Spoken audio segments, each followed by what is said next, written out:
Allahümme salli ala Muhammedin ve ali Muhammed. Euzu billahi mineşşeytanirracim. Bismillahirrahmanirrahim. Esselamu aleyküm ve rahmetullahi ve berekatuhu. Allah'ın salavatı ve selamı üzerinize olsun. Allah Teala gelen günlerinizi hayran eylesin. Bildiğiniz gibi bugün Cuma akşamıdır. Allah Teala bu Cuma gününüzü size mübarek ve hayırlı, bereketli eləsin inşallah. Bildiğiniz gibi bizim Firuddin bəhsindən 2 dənə bəhsimiz qalıb. Təbəlla və təbərra bəhsi. Təbəlla o deməkdir ki, yani her bir Müslüman Allah Teala'nın peygamber ve imamların dostlarını gerek dost tutsun. Teberra ise yani o demektir. Yani her bir Müslüman Allah Teala'nın peygamber ve imamların düşmanlarını düşman tutsun. Onlardan bizar olsun. Yani onlardan uzak gelsin. Bunların hakkında çok izahata ihtiyaç yoktur. Çünkü başa düşülen meseledir.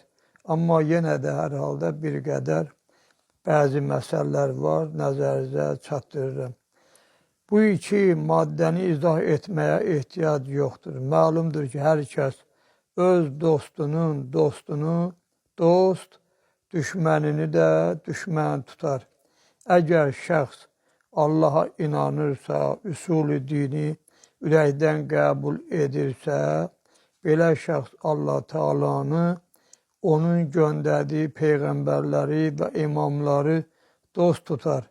Belə adam onların dostlarını dost, düşmənlərini düşmən tutmalıdır. İnsan əslində həqiqi müsəlman və imanlı olması üçün gərək kəlmə-i şəhadəti deyə, yani Allah'ın var olmasını, kıyametin olmasını dilinde diye, kalbinde təsdiq edə ve onu əməldə icra edə. Bu üç şərti əmələ gətirməsə, deməli bu adamın imanı zəifdir. Hazreti Ali Əmir el-Müminin aleyhisselam buyurub ki, dostun her yani bir insanın 3 dostu olar. 3 növ daha doğrusu dost olar. Birinci, ona yakın olan dostlar. Bu aydın meseledir ki, öz dostu onun dostudur.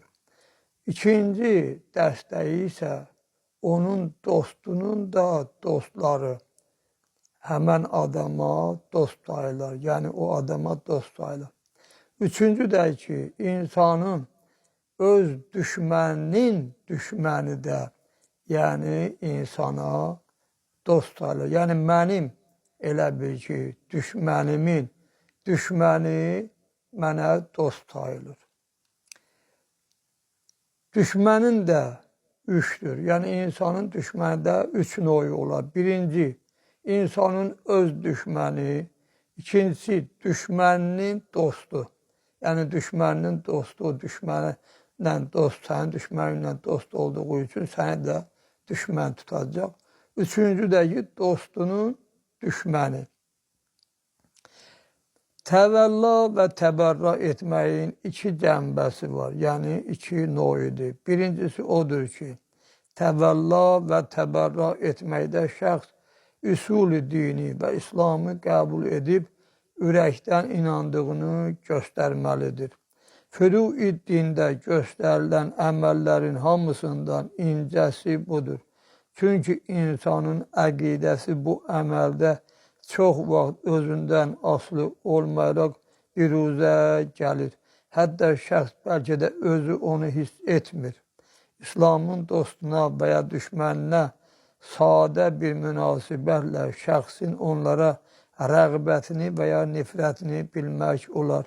İkinci cəhətdə odur ki, təvəlla və təbərra etməklə İslamın vəhdətini təşkil etmək, onu düşmənlərdən uzaqlaşdırmaq olur. Belə olsa düşmənlər İslamın sirlərinə agah ola bilməz.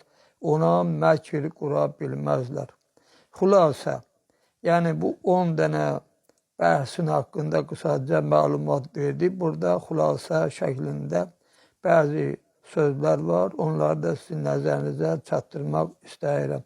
Yuxarıda qeyd edildi ki, Firuiddin insanın və İslam cəmiyyətinin cismani cəhətdən səhhət və mühafizəsini təmin edən tədbirlər və qanunlardır. Firuiddinin müxtəsər şərhindən bunu təsəvvür etmək olur. Firuiddinin maddələrinin həm də ruhani mahiyyəti var. Bu maddələrdən birincisi namaz və qismən də oruc fərdi xüsusiyyət daşıyır. Yəni hər bir müsəlmana fərdi surətdə fayda verən əməldir. Bu əməllər sayəsində hər bir müsəlman özünü ruhən və cismən pak saxlayıb, cəmiyyət üçün faydalı bir fərd halına gələ bilər. Firuiddinin qalan maddələri müsəlman cəmiyyətinin maddi və mənəvi, siyasi və iqtisadi cəhətdən möhkəmliyini təmin edən tədbirlərdir. Əgər hər bir müsəlman namaz və orucla özünü ruhən və cismən tərbiyə edib möhkəmləndirsə, zəkat və xumus ilə müsəlman cəmiyyətinin maddi ehtiyaclarını təmin etsə, cihad ilə bu cəmiyyəti düşmənlərin şərrindən mühafizə etsə, həcc əməllərini yerinə yetirməklə müsəlmanların mənəvi və siyasi vəhdətinə səy etsə, əmr və məruf və nəhy əz münkərlə İslam qanunlarının keşiyində durub ədaləti bərqərar etsə və təvəlla və təbərra ilə İslam cəmiyyətinin təəssübünü və mənafeyini güdsə və bu işləri özünə vacib bilib, mümkün olan bütün hallarda onları icra etsə, yəni əmələ gətirsə, İslam cəmiyyəti heç bir barədə çətinlik qarşısında qalmaz. Başqa millətlərə möhtac olmaz. Belə cəmiyyətdə insanlar bərabər, asudə və bir-birindən razı yaşayarlar. Zülm və fəsad, ac və möhtac olmaz. İnsanlar cismən və ruhən sağlam olarlar.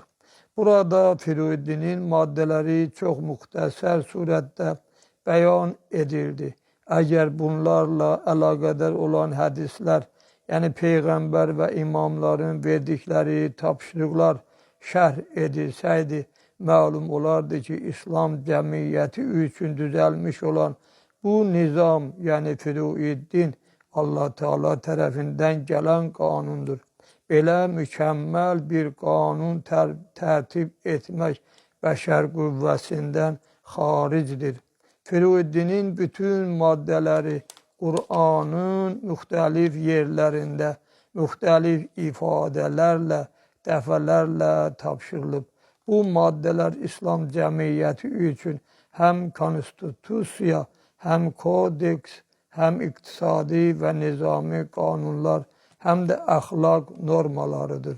Təəssüf ki, bu şəkildə geniş şərh yazmaq bu kiçik müxtəsər kitabın həcminə və məqsədinə münasib deyil.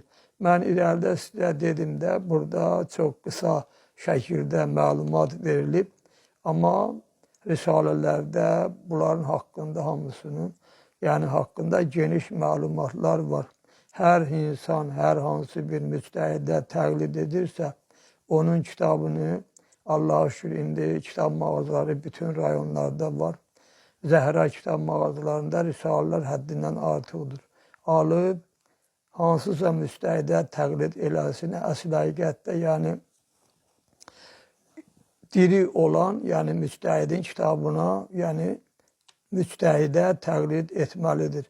Firuiddinin 9 maddəsi haqqında qısa da olsa məlumat verdik. Lakin namazın icrası deyilmədi. İndi namaza xüsusi bəhs, həsr, yəni burada edilib. Ancaq mən bu məsələni saxlayıram. İnşallah gələn söhbətlərimdə namazın icrası necə olunması haqqında Allahın izni ilə İmam Hüseyin əleyhissalamın şəhadətə yetişməsi haqqında danışdıqdan sonra danışacağam. İndi isə gecəniz xeyrə qalsın, yuxunuz şirin olsun, Allahın amanında olun. Vəssalamu aleykum və rəhmətullahi və bərəkatuhu.